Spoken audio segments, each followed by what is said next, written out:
It all began when a young woman, who had always dismissed reincarnation and such fantastical ideas as mere fairy tales, was suddenly forced to reconsider. A blinding flash of light appeared before her, and in that moment, she realized the truth. Initially, she thought she must be dreaming, but soon, the reality of the situation set in. Rushing to a mirror, she found herself staring at the face of someone else, Lady Phrygia from the Ice Prince and the Flower Saint. She struggled to accept her new reality but slowly began to come to terms with it. This was no ordinary dream, she had somehow been transported into the world of the very novel she adored. The Ice Prince and the Flower Saint was a widely loved romantic fantasy, and in her previous life, she had been an avid reader.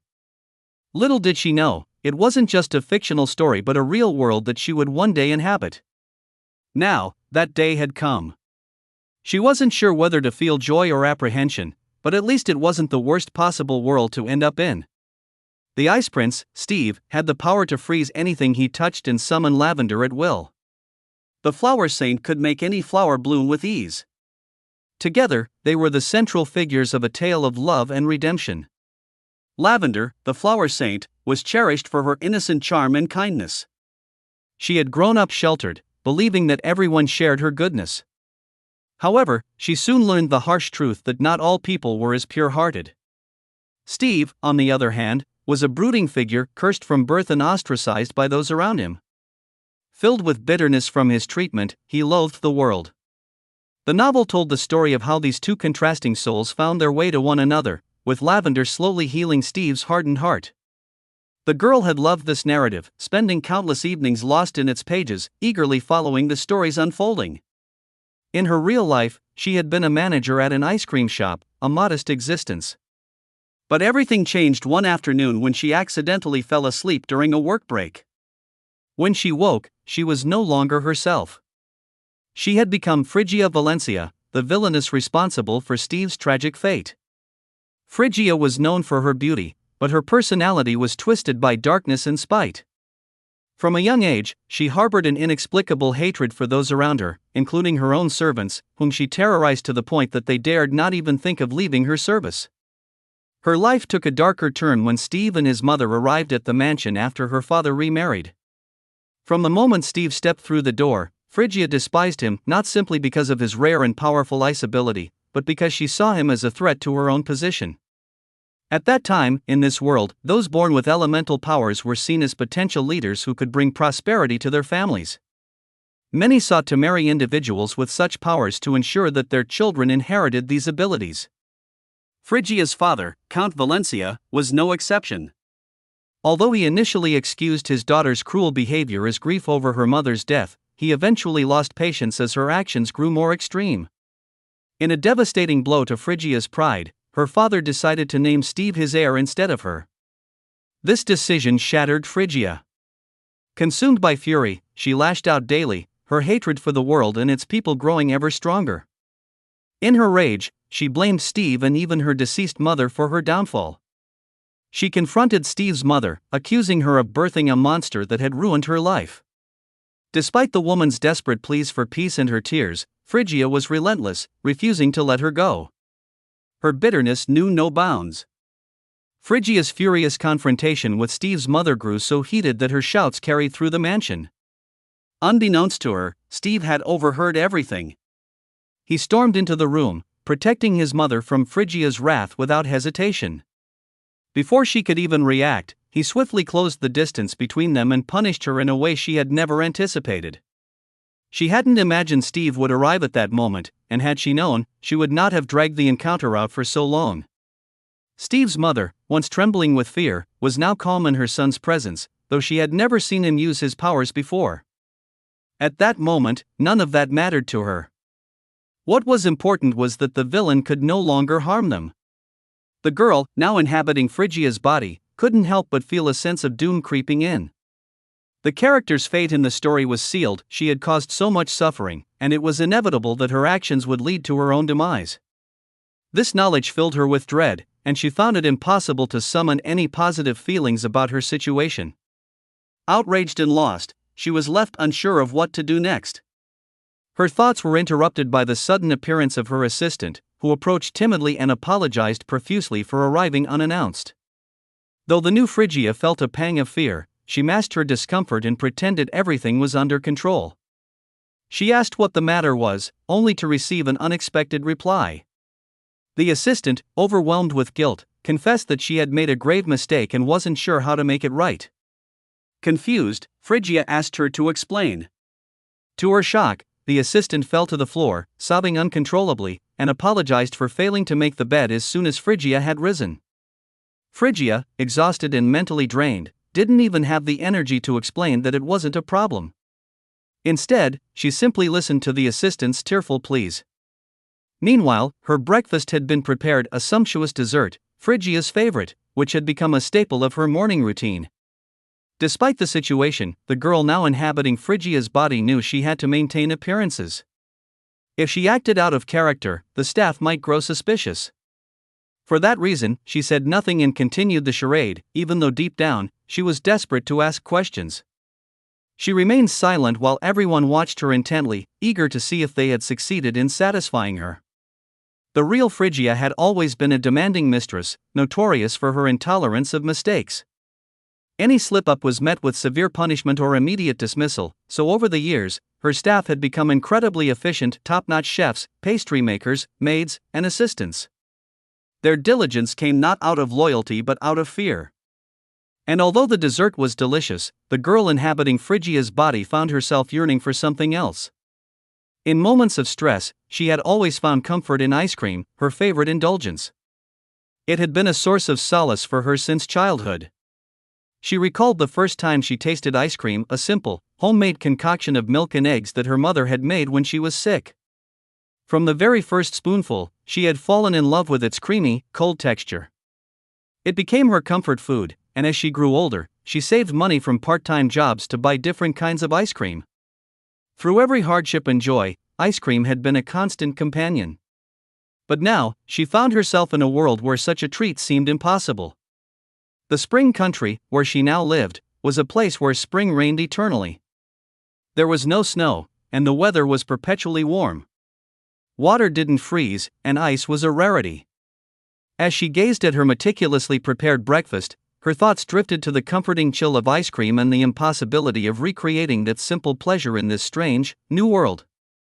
With no electricity and therefore no refrigerator, making ice cream in this new world seemed impossible. Yet, the girl couldn't help but reminisce about her past life, where even after working 50 exhausting days in a row, the thought of having ice cream always brightened her spirits. As these thoughts swirled in her mind, an idea sparked, a plan so simple and brilliant that it almost made her laugh. What if she befriended Steve and, through that friendship, managed to gain control of his ice power? Not only would that prevent him from destroying her, but she would also have the perfect way to create ice cream at any time. And more than that, they could be close companions. She wouldn't have to work anymore, and she'd have a best friend by her side, making her new life not only tolerable but enjoyable. Excited by her plan, she decided not to waste time and even pushed aside the cake, realizing there were far more pressing matters than indulging in desserts. As evening approached, she ordered a carriage to be prepared for her. The sudden secrecy about her destination caught the attention of the guards, who, accustomed to her usual routine of announcing where she was going and when she'd return, couldn't resist asking questions. But this time, Phrygia only smiled mysteriously and said, "I'm going to make peace with my future family." Wanting some company for the journey, she asked one of the maids to join her. The maid, Millie, was new and had been coerced by the other maids into going, as they were too scared to accompany their demanding mistress. Millie, quiet and obedient, was like a machine, performing her duties without complaint, a stark contrast to the rest of the staff who had learned how to tolerate Phrygia's difficult nature over time. Millie had arrived just after the girl had been reincarnated into Phrygia's body, so she wasn't yet accustomed to Phrygia's volatile personality. As they rode in the carriage, Phrygia attempted to make conversation, pointing out the beautiful flowers and the pleasant weather outside. The tension, however, was palpable. Millie, unaccustomed to such casual chatter, felt awkward and stiff. But finally, Millie spoke, asking where they were headed. Phrygia's heart lifted a little. She had been feeling a bit sad and uncertain about how to fill the silence. She was so pleased by Millie's question that she almost blurted out her entire plan then and there. After all, no one had asked her about her intentions so openly before. But she held back, smiling instead. Millie, however, wasn't done. She had been given strict instructions by the other maids that it was her duty to ensure the safety of Frisia's shopping trip, and something didn't quite feel right about this secretive journey. Plus, the maids had warned her that if Frisia became displeased, she might severely punish Millie or even leave her behind. This fear had kept Millie silent for most of the ride, but she finally gathered the courage to ask, "Why are we going somewhere where it seems unlikely you'll find anything you want?" Frisia paused, momentarily wondering if she had revealed too much. But at the same time, she felt unexpectedly comfortable with Millie, as if having a normal conversation with someone without fear or expectations was exactly what she needed. Just as she was about to answer, the carriage suddenly jolted violently, swaying from side to side. A loud, unsettling sound filled the air, and without even glancing at Millie, Frisia instinctively knew what had happened. Her assistant was feeling sick. Frisia noticed Millie's pale face and asked gently, "Are you all right?" Millie, clutching her face, insisted she was fine, though her expression betrayed her. She looked on the verge of being sick. Frisia, unconvinced, remarked that it certainly didn't seem like everything was fine, but Millie continued to reassure her. Then, just as Frisia feared, Millie couldn't hold it in any longer. She became violently ill, spilling onto Frisia's dress and part of the carriage. Millie immediately feared the worst, assuming her mistake would result in harsh punishment or even dismissal. But to her astonishment, Frisia didn't react with anger. Instead, she calmly asked for a fresh dress, intending to wash and soak the soiled one herself. Frisia didn't even mention the incident to her assistant, understanding that Millie needed rest more than anything. It had been so long since Frisia last dealt with such simple chores that she fumbled a bit but managed to clean the dress on her own. The new dress was brought to her, and throughout the ordeal, Millie lay silent, too ashamed to speak. Frisia, engrossed in her own thoughts, momentarily forgot her assistant's presence, but then asked kindly how she was feeling, wondering if they could continue their journey. But Millie, still shaken by the fear instilled in her by her colleagues, broke down in tears. She blamed herself, agreeing that she deserved whatever punishment Frisia might have in store. Through sobs, she apologized for delaying the lady and causing such unnecessary trouble. Frisia, surprised by this outburst, asked Millie to stop and reassured her that there would be no punishment. She explained that Millie's health was far more important than any inconvenience, and they wouldn't continue their journey until Millie felt better. "I'm angry, yes," Frisia said, "but not at you, at the fact that you didn't speak up when you started feeling unwell. It would have been easier for everyone if you had just told the truth from the start and stopped the carriage."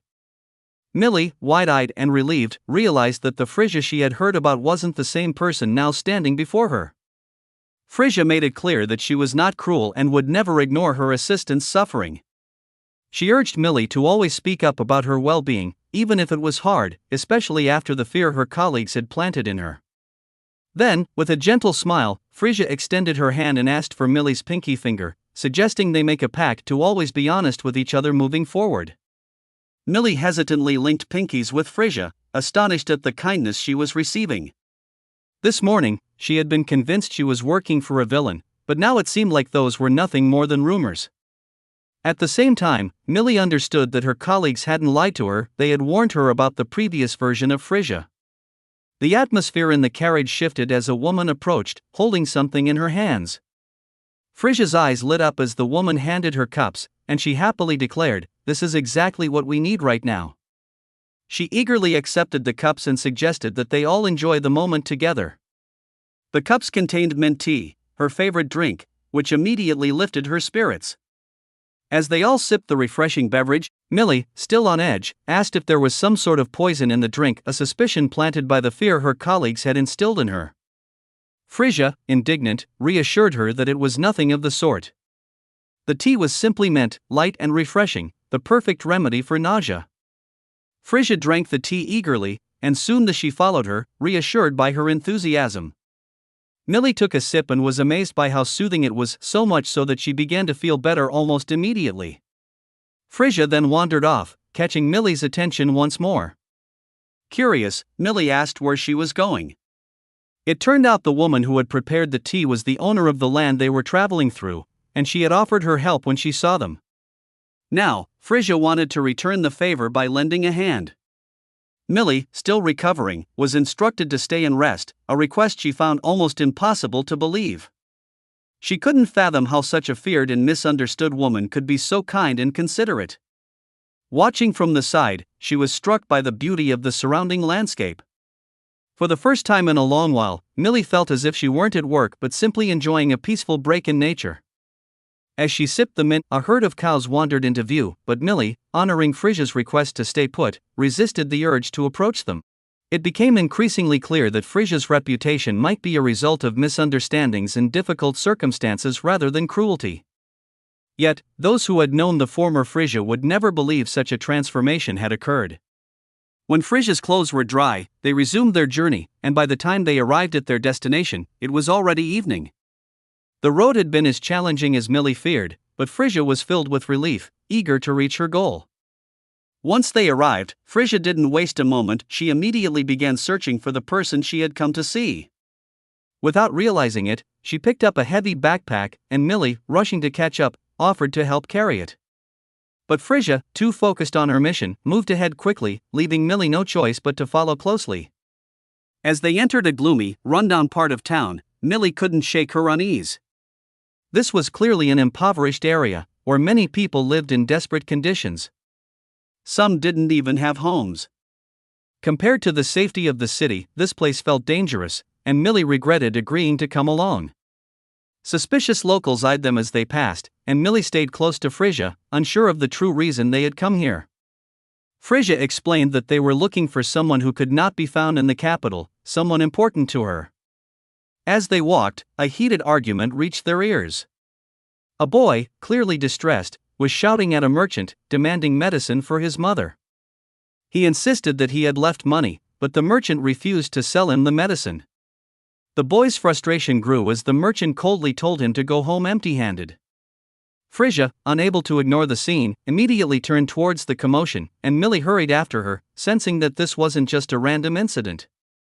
As they approached, they saw two men beating the boy, while the rest of the crowd seemed indifferent. It was obvious that the boy had been singled out, likely due to a history of conflict with the locals. Desperate, the boy tried to use his powers, but before he could, one of the men stomped on his hand, preventing him from fighting back. It became clear to Frisia that this boy was none other than Steve, the person she had come to see. The crowd called him a monster, but Frisia knew better. He had done nothing wrong. He was simply trying to buy medicine for his sick mother, yet the people here saw him as an enemy because of his powers. When Frisia approached, the merchants mistook her for another customer and, without hesitation, tried to sell her the very medicine Steve needed, at double the price. This blatant act of cruelty infuriated her. She couldn't stand by and let them exploit someone so vulnerable. Even in her past life, she had always had a strong sense of justice, and now that same instinct flared within her. Frisia unleashed a powerful force, so strong that the men who had been attacking Steve were knocked off their feet, the gust of wind literally sweeping them away. She poured all her effort into that moment, determined to protect Steve and knowing that if she failed, she would never forgive herself. Not only would it secure Steve's safety, but it would also help her earn his trust and, hopefully, make it easier to befriend him. As soon as she drove the attackers away, the crowd began to disperse, not wanting to be seen as accomplices in the incident. Amidst the chaos, Frisia seized the opportunity to approach the boy, making it clear she would protect him if necessary and that he had no reason to fear her. She even addressed him by name, which took him by surprise. After all, he had never seen her before and found it strange that she knew who he was. In that instant, he became oblivious to everything around him, as if destiny itself had brought them together. Though he initially regarded her with suspicion, his wariness soon faded, and he felt compelled to ask her a few questions. Just as she was about to reveal that they were destined to be friends, the men who had threatened him earlier returned, signaling that the danger had not yet passed. They insisted they had unfinished business with the boy and urged her to step aside. But Frisia, no longer able to suppress her fury, unleashed her full wrath. She commanded them to listen carefully, warning that if any of them dared lay a hand on her future brother, the consequences would be beyond her control. She made it clear that the faster they left, the better it would be for everyone involved. As strange as it may seem, the boy could no longer remember the first time he was called a monster. It had become such a common insult that it echoed louder than his own name. His frightening abilities had manifested in his infancy, though he had no awareness of them at the time. His mother, born into a family of destitute farmers deep in debt, found herself in an unimaginable situation when his father saw their son as nothing more than a tool to be traded for profit.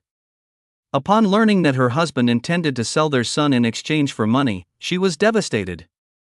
The man she had once trusted revealed himself to be a heartless opportunist. His desire to exploit their son's ice powers for financial gain shattered her illusions, but she refused to entertain his plans. Her husband's delusions of wealth, envisioning a grand house far from the poverty-stricken village, blinded him to the monstrous nature of his actions. It baffled her how she had lived so many years with him without seeing his true colors. Defiantly, she declared that she would never allow it, but he responded violently, pushing her aside and callously remarking that they could have 10 more children just like Steve. The blow she endured not only hurt physically but also confirmed the depth of the trouble they were in. She couldn't believe this was happening and felt utterly powerless to change the situation. Her husband, having arranged everything behind her back, casually informed her that a man would arrive the next day to take the boy, leaving her with no time to react. Her world collapsed at that moment. She clung to her son, terrified of the future her husband envisioned. If only she had known this was the kind of man she had married, she would never have given him a second glance, let alone started a life with him. With desperation in her heart, she promised her son that she would do everything in her power to protect him. There was no chance she would stand idly by. Overwhelmed with fear, she knew that her child, still so young, couldn't comprehend the gravity of the situation. She was the only one who could shield him from what lay ahead. Determined to keep her son safe, she embarked on a relentless journey, moving from place to place in an attempt to stay hidden. She never explained to Steve why they were constantly on the run, though his uncontrollable powers often led to complications. The most unsettling moments came when incidents occurred in public. People were terrified of him, their fear quickly turning into hatred. They remembered his face and forbade their children from having any contact with him. To them, he was a real monster. Sometimes, they even gathered in front of their home, banging on the door so aggressively that he and his mother were forced to pretend no one was inside. Otherwise, the mob might force their way in, and something awful would surely follow. The sheer intensity of their hatred was palpable, so much so that even his mother, a strong and resilient woman, was scared. She would sit with him in the dark, trying to comprehend why fate had dealt them such a cruel hand. She had lived her life with kindness, always helping those in need, and yet here she was, enduring a punishment she felt she didn't deserve. By this time, Steve could speak and understood much of what his mother was saying to him. She often apologized and reassured him that one day, he would be strong enough to protect them both. All they needed to do was wait a little longer. Yet, even as she spoke those words, she could hardly convince herself that their nightmare would ever end. It was incredibly painful for her to answer his questions about why he was different from everyone else and why he seemed so powerless. His feelings of guilt grew, and he would cry, tormented by the thought that his existence was the cause of his mother's suffering. He cursed the day he was born, wishing more than anything to escape the world that had so cruelly rejected him. Then, something entirely unexpected happened. A strange girl appeared in his life. He couldn't quite pin down his first impression of her, but at that moment, all he wanted was to survive. The girl spoke words that stopped him in his tracks. She referred to him as her future younger brother. The people around, sensing that she wasn't going to back down, tried to attack but hesitated to get too close. They already knew what she was capable of.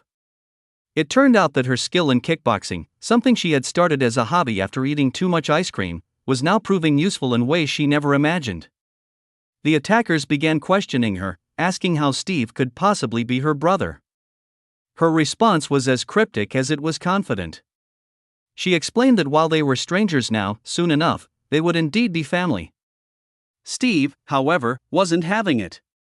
He resisted her claim, insisting that he never had a sister and certainly didn't now. Frisia shot him a disapproving look, frustrated that he was undermining her efforts. The crowd began to doubt her, suspecting that she was merely making things up on the spot. One man, growing impatient, declared that they had no more time to waste on a spoiled aristocrat. He told Frisia to leave and stop playing games. This time, Frisia didn't bother with explanations. Instead, she pulled out something that would silence any objections, a massive gem, dazzling in its beauty. She offered it to the group and asked if that would be enough for them to leave her and the boy alone. The gem was so valuable that aristocrats would go to extreme lengths to acquire it.